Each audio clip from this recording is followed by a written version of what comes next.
Baking dreams and sustainable schemes. Simmercore crafting luxury dreams.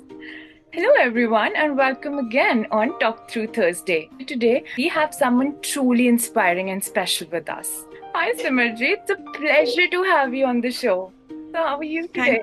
I'm good. Thank you for having me firstly. It's so nice to, finally talk to you about this. I think we've been discussing about this for the longest time. Thank you for having me.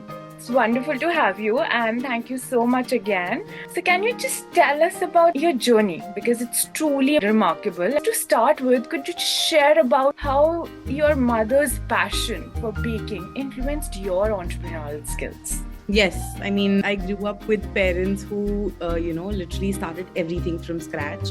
My father is into properties. He started everything on his own. My mother, actually, by her studies and everything, is a dietitian.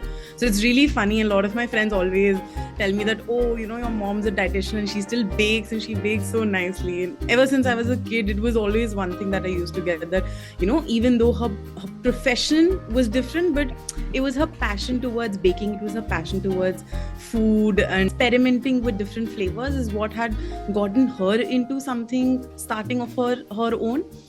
And I feel that was something that instilled in me ever since I was a kid, looking at my parents having a thing of their own, having a brand of their own, getting up every day, having to set a goal on a daily basis to a bigger picture, of course. Those were those little things, watching them, looking at them, that I feel in the back of my head, I always wanted that, oh, you know what, I want something of my own. I want to be my own boss, do my own thing, especially for girls. I can at least say that your mothers always inspire you the most. Seeing my mother do things with so much passion, so much love, it was just something that I wanted. It was the same picture that I wanted to copy and be like, okay, I want to be her one day. The carbon copy. Yeah. So, moving on, business during such uncertain times in this era of rapid change must have its own set of challenges, right? So, can you open up about a moment when you questioned your path but found the inner strength to preserve and keep moving forward?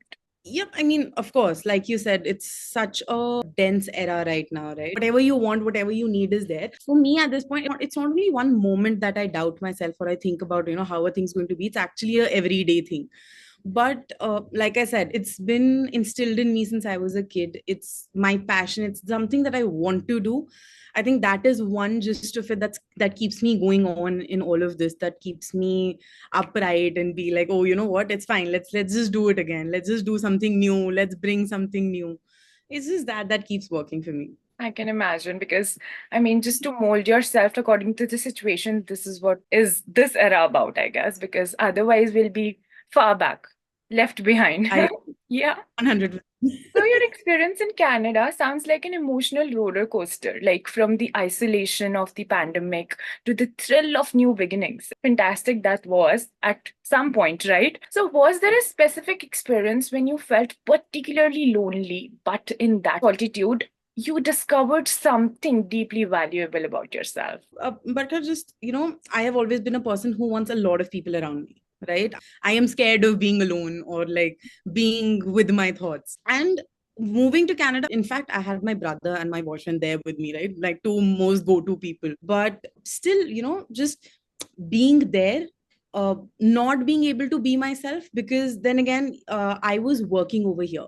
I always had that social circle around me where I was going out, and then there was pandemic. I was not lonely as a person per se, but I was more lonely with my own thoughts. I was wondering that, like, I'm not getting the job that I wanted. I'm not getting the life that I actually wanted it to be.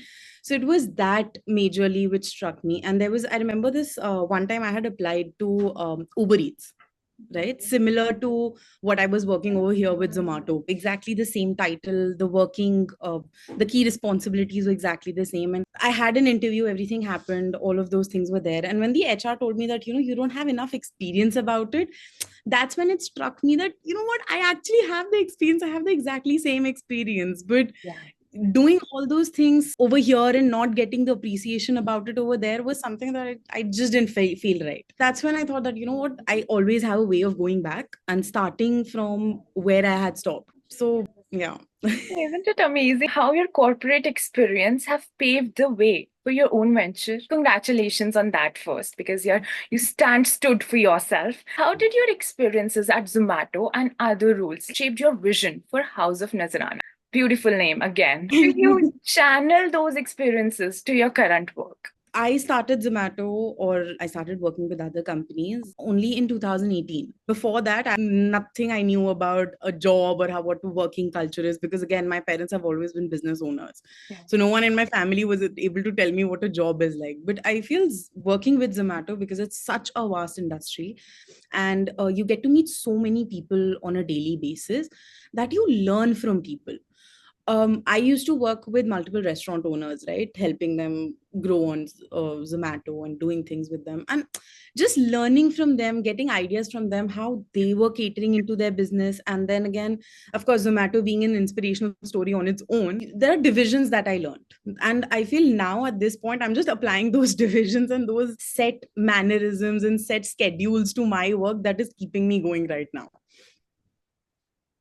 Really Thank you. great when one person lives and lead their life by the experience of other rather than always experiencing itself, right? I Yes. mean, it's better to just move forward with certain set of observations and experiences. Great. Yes. So your dedication to sustainable luxury gifting is really beautiful and impactful. It impacted me at a scale that I wanted to wrap myself as a gift today.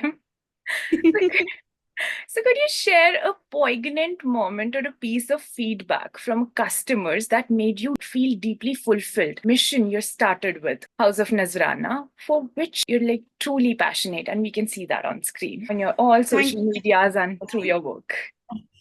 Thank you so much. And I mean, that appreciation is enough for me to keep going, right? Recently, we did a order for a 7-year-old boy, his birthday, right? And we made these little trophies, which were customized with every kid's name, and we had put little captions on them. And then later on, I was having a discussion with the mother, and she said that, those kids got so happy. They were so happy looking at all of those things. And for some of the kids, it was their first trophy, and they were jumping around like they've won something or the other, and they've put it up on their shelves in their bedrooms and things.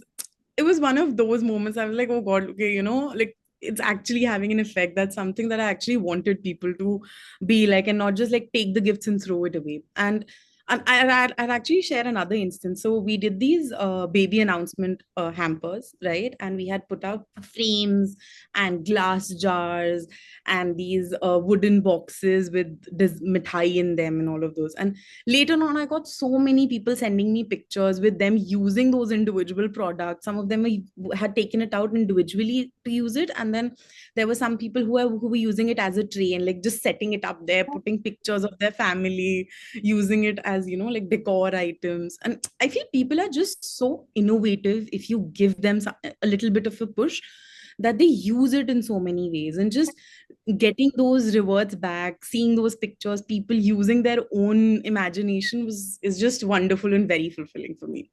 That sounds truly rewarding. I mean, getting all those appreciation pieces means a lot, no? Yeah, At the end of such definitely. hard work. So, can you just tell us about the launch of Kuch Meetha by House of Nazarana? What Yeah. personal significance does this new bakery project have for you? And how do you like envision it?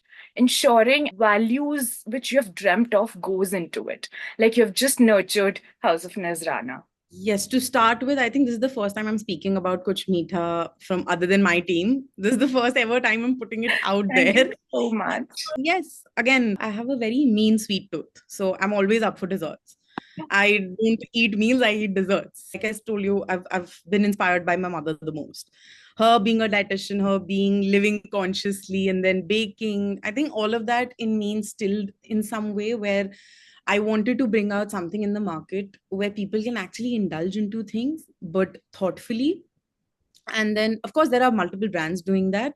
But when it comes to sustainability and the value, so our packaging that we are trying to instill are going to be these metal boxes, which are something that later on people can use. It's something that you don't have to go down the waste. And just to increase a little bit more, where we have set up multiple rewards, which we'll definitely launch soon regarding those packagings, just to instill in people for reusability of products. Kuch Meetha is my youngest little baby. brand which I really want to grow and to have fun with. We're celebrating a lot of millets, a lot of flavors, and sustainability is always going to be there.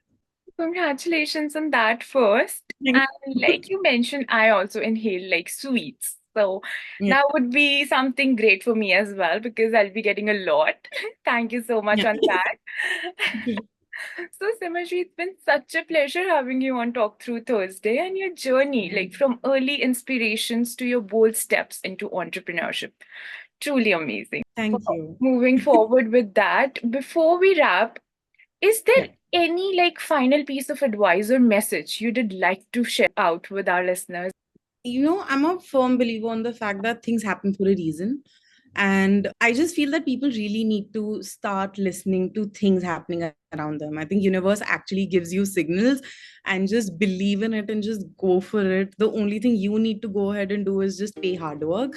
And that's it. That's all you need to do. Just consistency and hard work, and just listen to the signs around you. Just listen to everything what is going around you, and you'll and be happy. Just be happy with what you do. To just face rather than just pulling yourself back. That's wonderful Yeah. advice. And thank you so much. It's been Thank such you. an honor to have you on this show, and the meaningful work you're doing with House of Nazrana is really amazing.